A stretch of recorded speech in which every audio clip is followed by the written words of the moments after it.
Bonjour à tous, Sid avec vous. Voilà, je vais vous présenter une petite analyse sur quelques cryptos. D'accord, quelques cryptos. Là, j'ai pris Chiliz, d'accord, pour vous faire un petit plaisir sur quelques cryptos.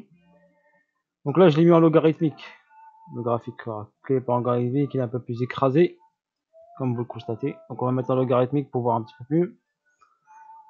Donc on utilise ici, hop, septembre 2019, donc une zone de neutralité, encore avec des petites hausses. Et après un petit décollage qui a commencé, on va dire, en janvier 2021. Et le premier décollage ici, après la crise Covid, la chute du Covid et tous les indices. Donc mars 2020, cette hausse a commencé. Donc là, on a une première, hop, petite vague de hausse, petit retracement. Et après, on est parti sur une grosse hausse. Donc, ensuite, on est parti sur un petit bull run vers le haut. Diminue un peu la musique, là, tac, tac. Et ensuite, hop, on est parti ici. Et on a marqué un stop. Donc, je voulais l'expliquer le plus simplement possible. D'accord, cette analyse graphique. Donc, bien sûr, il y a eu des stops par palier. D'accord. Donc, une hausse, un petit palier ici, une hausse, un petit palier ici, une hausse, un mini palier, une hausse, un mini palier. Là, je l'ai mis en daily. D'accord. Et après, une hausse et un arrêt brutal de la hausse. Donc là, cet arrêt nous marque un arrêt brutal de la hausse. Bien sûr, qui va s'engendrer avec une correction, donc une respiration du marché. Parce qu'il est monté un peu trop vite. Regardez, il a été un peu trop exponentiel. Donc forcément, quand un prix monte comme ça trop vite, bah forcément, il a besoin de respirer. D'accord? De corriger un peu avant de repartir. D'accord? J'explique comment fonctionne un prix. Également, n'oubliez pas l'offre et la demande, donc la loi de l'offre et la demande. On achète un actif quand il est pas cher et on le vend quand il est cher. Ok? Retenez bien cette leçon. Comme n'importe quel produit. Donc là, pour acheter par exemple le Chili's, eh ben, il faut aller le chercher dans une zone précise. Une zone pas chère, une zone discount, on appelle ça. Une zone discount. Comme si vous faites les soldes, quand vous allez faire les soldes, vous allez vouloir acheter un costume ou n'importe, un produit électroménager ou un frigo, n'importe.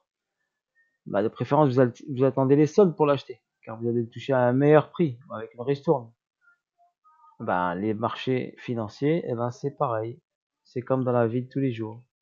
Il faut attendre que le prix arrive à un bon prix d'achat pour l'acheter. On ne dit pas que le prix va aller tout en bas comme son prix de départ. D'accord? Mais on va chercher une correction. Si vous êtes des holders et pas des traders, donc l'idéal c'est de rentrer dans une zone, pas forcément sur un point précis, mais une zone. Comment déterminer par exemple cette zone? Donc là vous avez un palier et là l'arrêt. Donc regardez ce palier ici, on appelle ça le PSY. Donc c'est une schématique Wyckoff. Méthode Wyckoff, si vous avez le temps, potassez des petits livres Wyckoff, achetez-vous le livre Wyckoff, regardez sur internet. Ça va vous aider énormément pour la lecture d'un graphique. Et voir qu'est-ce qui se passe. Donc là, je l'ai pris en daily pour vous faciliter la tâche, car si on rentre un peu trop dans les détails, c'est beaucoup plus technique et ça demande un niveau supérieur. Donc quand vous êtes débutant, concentrez-vous, quand vous regardez une crypto, sur le daily, ça suffit largement, ou H4, descendez pas trop bas, ça sert pas à grand chose pour vous, si vous ne maîtrisez pas le technique. Moi, je peux maîtriser le technique car je sais lire ce qu'il y a à l'intérieur. D'accord? Mais pour une personne qui débute, vous restez en daily ou en weekly. Regardez, on peut aller en weekly par exemple. Weekly, c'est un peu plus, vu que l'actif est jeune, donc elle ressemble pas à grand chose la courbe. Donc on se met en daily pour avoir de meilleures informations. Donc nous, ce qui va voulez vous concentrer, c'est sur ces paliers-là. Donc là, on a un palier, là on a un palier, là on a un troisième, et là on a l'arrêt. C'est aussi simple que ça le trading. Donc là, vous avez un arrêt. Donc cet arrêt, donc c'est un point clé. On appelle ça le BC. Et après, on a eu hop une correction, hop, et là peut-être un retracement. D'accord? Donc là une correction, et là on est arrivé sur une zone de neutralité, on appelle ça. Donc une zone de range pour ceux qui préfèrent. Ça veut dire que le prix va bouger dans une zone. Et nous, ce qui nous intéresse, c'est de lire ce qui se passe dans cette zone. Donc il faut être assez formé pour être capable de lire ce qui se passe dans cette zone de neutralité. Car cette zone de neutralité va créer une cause. Et cette cause va créer un effet, soit vers le haut, soit vers le bas. D'accord? Donc cet effet, vous devez le déceler avant qu'il arrive. Sinon, ce serait trop tard. Ok? Donc quand on est technique, on y arrive à le déceler. Si on n'est pas technique, on est débutant et tout, et bien nous, vous êtes débutant, vous checkez les zones. Donc là, vous avez une zone, là, vous avez une zone, et là, vous avez une zone. Ne me parlez pas de support et de résistance. Je ne parlerai pas de support et de résistance, ça ne sert pas à grand chose. Ça peut vous induire en erreur. Donc on parle de zone. Regardez, zone. Pourquoi cette zone? Parce que regardez, il y a une bougie ici spécifique. Et ici pareil, il y a une bougie noire spécifique.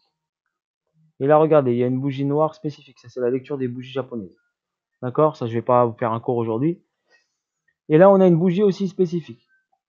Donc là par exemple vous avez une zone spécifique. Donc cette bougie, elle est spécifique celle-ci. D'accord? Je décale un peu ça pour que vous puissiez la voir. Celle-là par exemple, elle est spécifique. Et celle-ci. D'accord? Mais surtout celle-là. Donc là, moi, je marque, hop, ici, moi, je prends la bougie ici, au centre, et je marque ce point-là, et cette bougie-là, j'ai cette petite zone clé pour moi, que je garde sur mon graphique et en mémoire. Après, pas forcément, le prix va pas forcément revenir ici, mais je la garde en mémoire, on sait jamais.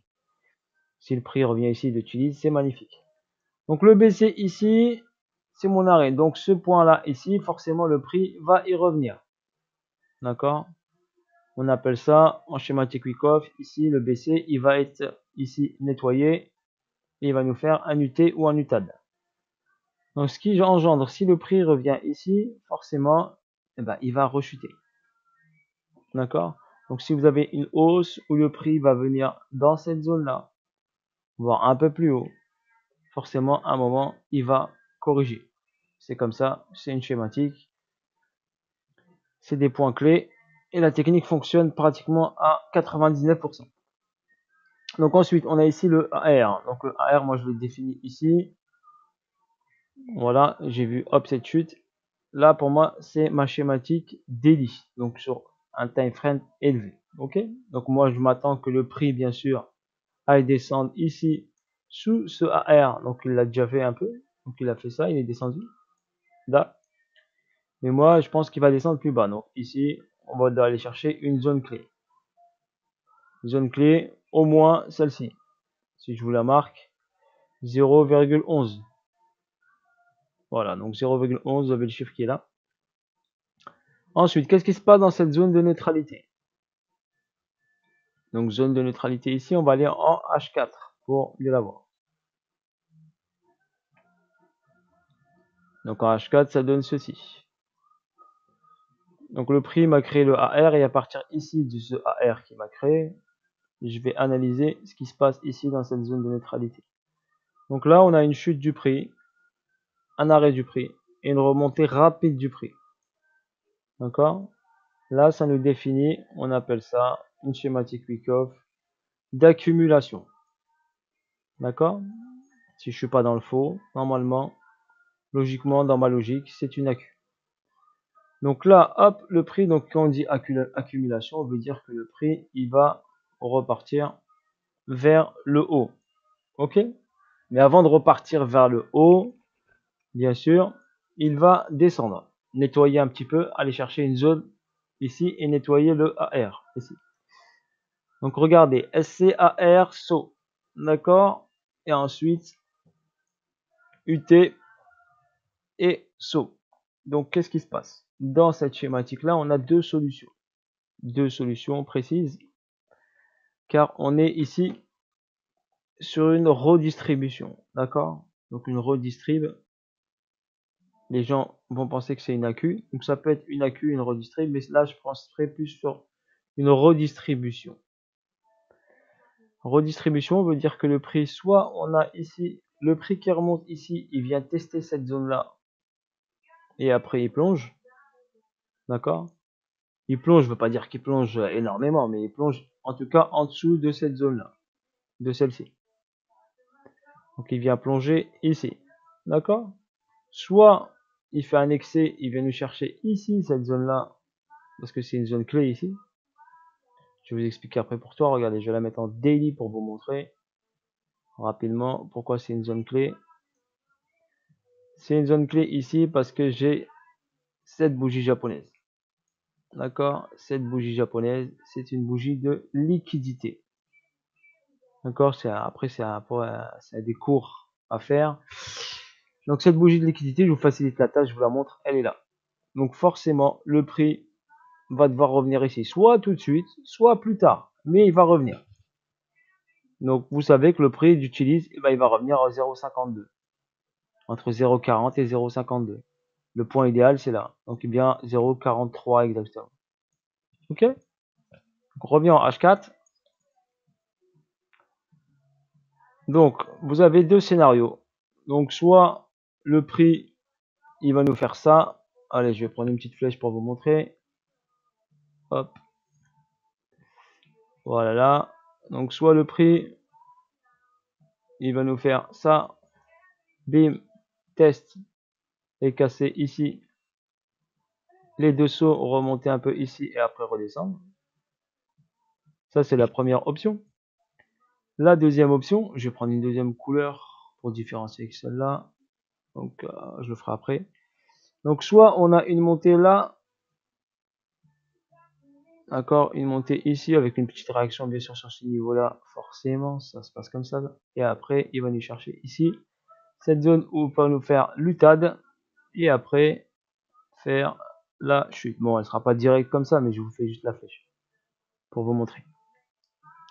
Donc, soit on a ça, il fait l'UTAD, boum, après il plonge. Soit il monte, il fait le test, il plonge. Et on aura une validation d'une redistribution Wyckoff.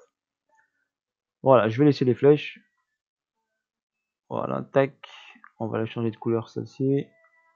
On va la mettre en vert. Voilà, pour la différencier. Donc, scénario 1 en rouge, scénario 2 en vert. D'accord? Donc, logiquement, normalement, il doit venir au moins nettoyer ici. Regardez, si je trace ici, ce point-là, regardez, il a été start ici. Hop, regardez, ce point-là.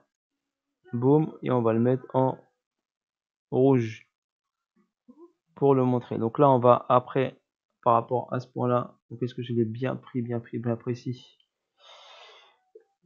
Je vais vous le montrer. Là, je l'ai pris précisément bien. Donc ensuite, on va checker, regarder, est-ce qu'il a été touché? Non, pas du tout. Donc forcément, il doit y aller.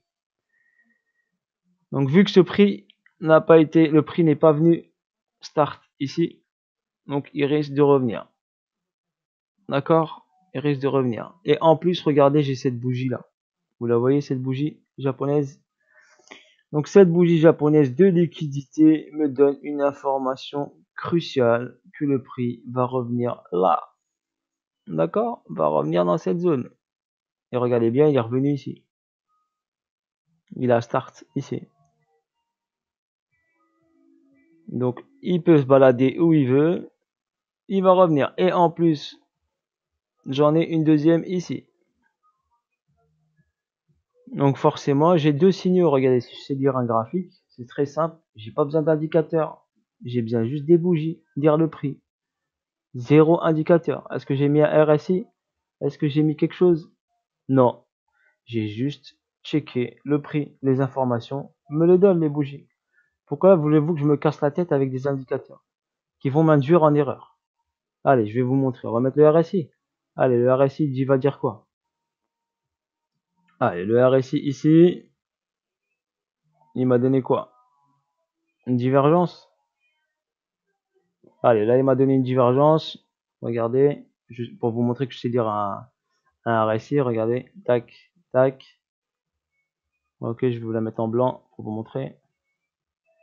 C'est pas que je sais pas lire un indicateur, mais je sais les lire. Mais ça m'induit des fois en erreur, donc je préfère pas trop les utiliser. Je peux les utiliser comme confirmation, mais sans plus. Là, regardez, vous avez une divergence haussière. Voilà comment on lit. Donc là, le prix chute, mais le RSI monte. Donc là, vous avez une divergence haussière. Qu'est-ce qui s'est passé? Bah, le prix, il est remonté. Remonté pas de beaucoup, mais il est remonté quand même. Donc ça, voilà. comment on lit une divergence haussière. Celle-là, elle était propre, décelable. Oui, on peut l'utiliser, regarder, checker, mais pour moi, c'est pas l'essentiel, car elle peut m'induire en erreur. Là, je me dis, hop, c'est parti, to the moon, tu vois, et le prix, qu'est-ce qu'il va faire? Bah, il va chuter parce qu'il n'a pas checké ça. Donc, il n'est pas parti start cette zone-là, donc il va chuter. Donc, vous allez vous faire piéger. C'est pour ça que je préfère pas utiliser les indicateurs. Voilà, là, je vous ai donné un petit exemple sur le RSI. Donc, je sais utiliser tous les indicateurs, car j'ai tout utilisé, toutes les méthodes. Et je vous dis, la meilleure méthode, c'est trader que le prix et la science des bougies japonaises. Voilà, là, vous voulez voir quoi? À notre RSI, là, le prix monte. Et là, le RSI fait quoi? Regardez ici. Ici, le prix monte. Et le RSI, eh ben, il est pratiquement presque à plat. Ok? Donc, la montée, elle va être forcément un peu plus, mais pas, elle va pas être très très violente. Donc voilà, donc utilisation indicateur très modérément, voire pas du tout, ce serait mieux pour vous, pour avoir une meilleure lecture au niveau de votre graphique. Donc comme j'ai dit, deux scénarios, hausse, tac, chute, test ou chute. En tout cas, ce qui est important, c'est que cette zone doit être nettoyée et surtout ce AR, donc il y a le saut ici, doit être nettoyé. Ok, la première zone à surveiller, elle est là, 0,11. Donc c'est possible qu'à 0,11, le prix remonte. Ok, après il y a un outil que vous pouvez utiliser, ça s'appelle le Fibonacci. Donc le Fibonacci, je l'ai mis sur la partie la plus basse et la partie la plus haute, pour avoir ici principalement le 50%. Donc quand je regarde 50%, quand je suis en dessous de mon 50%, c'est ma zone discount. C'est ma zone où je peux acheter. Voilà, où je peux commencer à acheter. Bien sûr, je n'achète pas au 50%. On n'achète jamais ici au 50%. Jamais, jamais, jamais. Ni on vend, ni on achète au 50%. Si on est au-dessus, on peut vendre. Si on est en dessous, on peut acheter. Mais jamais sur les 50. Sur les 50, on fait rien. On observe. Ok? Donc voilà, là on est arrivé au 78.6. Donc c'est possible qu'on aille chercher le 88.6 ici. Et moi je dirais ici, c'est une bonne zone d'achat. Voilà. Au pire, s'il descend là, ça me paraît un peu compliqué. Mais c'est pas impossible. Mais j'ai deux niveaux, regardez. 0,866. Et là, j'ai une cote tracée, mon continuité de Fibo par rapport à cette première chute. Première chute, ici, regardez, cette continuité de Fibo qui me donne le 1.200, 1.272 au même niveau. Donc, je vais me concentrer sur cette zone-là à 0,11 si je veux acheter d'utilise. Voilà, après, on vous empêche de l'acheter avant. Hein. Si vous voulez l'acheter avant, vous l'achetez ici à 0,16. Moi, j'essaie de chercher le meilleur point d'entrée. Mais après, si vous holdez longtemps, moi, je vous dis juste que le prix ici, il va revenir là. Donc, vous serez forcément, même s'il descend, vous serez quand même forcément en bénéfice car le prix va arriver là. Donc, tant que vous l'achetez en dessous de la ligne ici des 50%, le prix va aller là, donc vous serez quand même au bénéfice. Après, c'est le pourcentage de gain qui va différencier en fonction du point d'entrée où vous rentrez. Voilà. Sur ce, voilà, sur l'utilise, vous un peu analysé, donner des outils techniques en même temps, faire un petit cours en même temps, pour vous expliquer rapidement et simplement. Sur ce, j'espère que vous avez aimé cette petite analyse. N'hésitez pas à me laisser des commentaires. Voilà. Bien sûr, ici, après le AR, eh ben, on aura, comme je vous dis ici, qui va créer un point haut, qui va nous créer, on appelle ça un ST. Voilà. Sur ce, à bientôt. N'hésitez pas. Et ensuite, il y aura, bien sûr, un STB et un petit spring, non, AR pour aller chercher ici UTAD UT. D'accord? Donc il doit nettoyer un peu la AR. Sur ce, bis à tous. Je vous dis à bientôt. Les deux petits scénarios, même si vous l'achetez ici ou ici, n'oubliez pas, il doit aller dans cette zone-là. Donc vous serez quand même en bénéfice. N'hésitez pas à me laisser des commentaires, des j'aime. Ok, je vais essayer de vous faire d'autres analyses sur d'autres cryptos intéressantes. Si vous voulez des cryptos spécifiques ou particulières, n'hésitez pas à me les laisser en commentaire et je ferai la petite analyse. Bisous à tous et à bientôt. Ciao, ciao.